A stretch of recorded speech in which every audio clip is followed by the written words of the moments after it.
Ito yung araw na sinundo namin si Elatot doon kay Bebe Lab. Sa mga bago sa aking channel, si Elatot ay isang Raider 150 RFI. Zero knowledge ako pagdating sa Thai concept. Mabuti lang ay tinulungan tayo ni Reed Motovlog para iset up ang motor natin. Alas 4 ng madaling araw nang bumiyahe kami mula Pangasinan papuntang Batangas City. Sa 300 kilometrong biyahe namin ay naghanap agad ako ng masarap na makakainan. Dahil maaga pa, nag-order agad ako ng goto. Nako, akala ko yung nagkamali sila ng serving sa akin ay. Aba ay, bakit dito sa Batangas ay walang malagkit o kanin ng goto? Ay siya ay, puro laman loob aray. Ay nako, bawal to sa diet ko ay. Ay isa pa tong asawa ko, subo ng subo. Ay siya, sige subo. Ay ako naman ito yung marupok. Ay pagkain naman itong chicharong bulaklak. Masarap itong goto pag timplado. Lagyan natin ng bawang, pigaan natin ng kalamansi, samahan mo pa ng sibuyas at silay. At pagkatapos, lagyan mo ng patis. Ay nakaw, pagkainam ni Ray. Nakaw utoy, pag ikay nagawin ng Batangas ay hindi mo dapat ito palagpasain. Ay pagkasarap. Tanggal ang pagod namin sa biyahe ay. Ay siya, siguradong mabubusog ka sa murang halaga. Tuloy na nga kami sa aming biyahe. Hanggang sa makarating na nga kami sa shop ni Bebe Lab. Ayaw pa bumaba ni Ella dito. Ikaw magbabayad eh. Finally, na-meet na nga natin si AC Laksamana. Alfred, mula Pangasinan ay bumiyahe kami ng 300 kilometro para lang makarating dito sa Batangas City. Very excited ako makita si Elatot. Sino ba yun? Ito ba yun?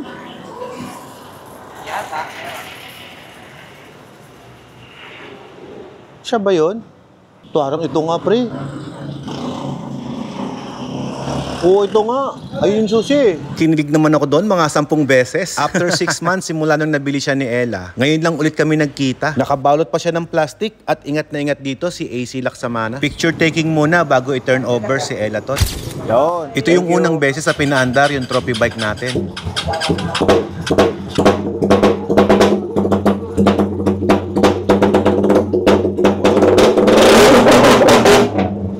Pumutok-putok na nga. Kakalagay lang kasi ng gasolina tsaka mahina pa yung battery niya.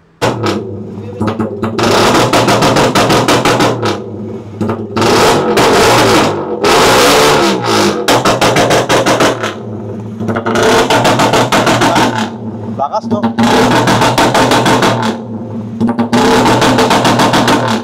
Ayun yung cold start. Yay!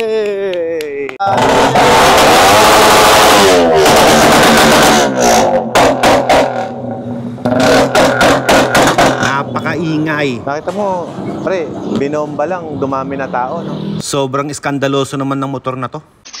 Welcome to my house, play that music too loud. I wanna make up right now, nah, nah. Equal crazy, se acabó. Follow me left to right, I can feel you over here, I can feel you over here without you, baby. I'll dance, dance, dance, sweep my hands, dance, dance. Tu penses à moi, c'est très bien, c'est dans la porte, ma soeur. We're going on vacation, so where you wanna go?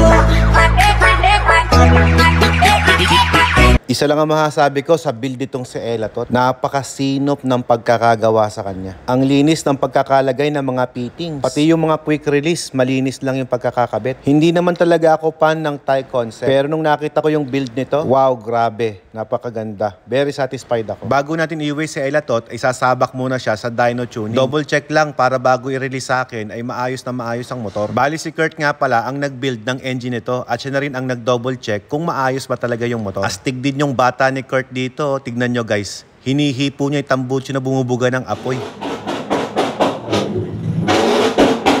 Nabanggit nila sa akin na limited edition daw yung tambucho dito ko. Nga ay binili na ako kung paano yung gagawin ko kay Elatot. Kailangan palang palitan to ng lithium-ion battery kasi mas malakas ang voltahe na kailangan nito. Hindi ako pwedeng tumambay sa loob pag umandar na yung motor dahil mababasag ang eardrums ko dito.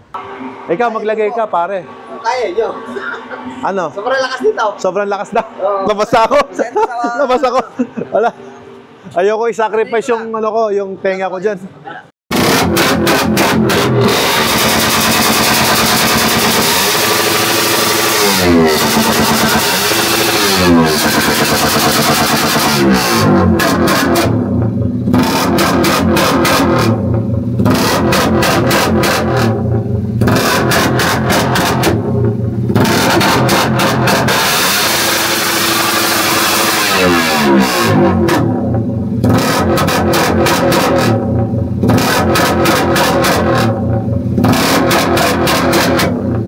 Dito sinagad na ang full potential ni Elatot kung gaano siya talaga kaingay.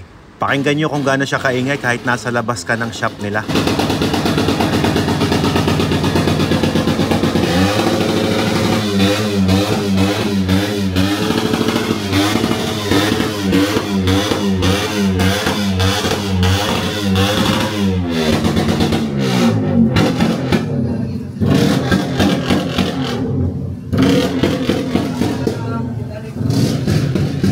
Grabe. Meron palang mobile app na ginagamit para sa ating ECU. Ito yung DataTech Thailand, na kung saan ma-adjust natin kung ano yung stage na gusto mong gawin. Pwedeng stage 1 or stage 2. Yung stage 1 ay idle rumble at yung stage 2 naman ay yung rapid backfire. Depende sa'yo kung anong tune ang gusto mo. Ito daw yung mga parts na hindi ko pwedeng basta-basta galawin. Dito daw kasi dumadaan yung hangin na air. Di ko nga maintindihan Thailand kasi itong nagde-demo.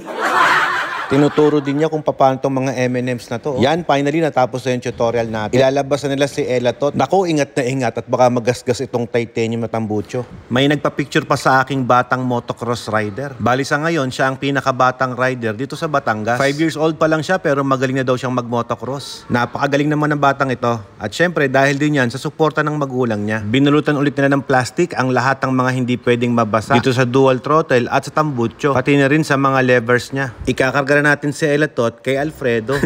Ay teka, parang iba yung pumasok sa isip ko Para kasing sa tunay na buhay si Ella kumakarga rin siya kay Alfred.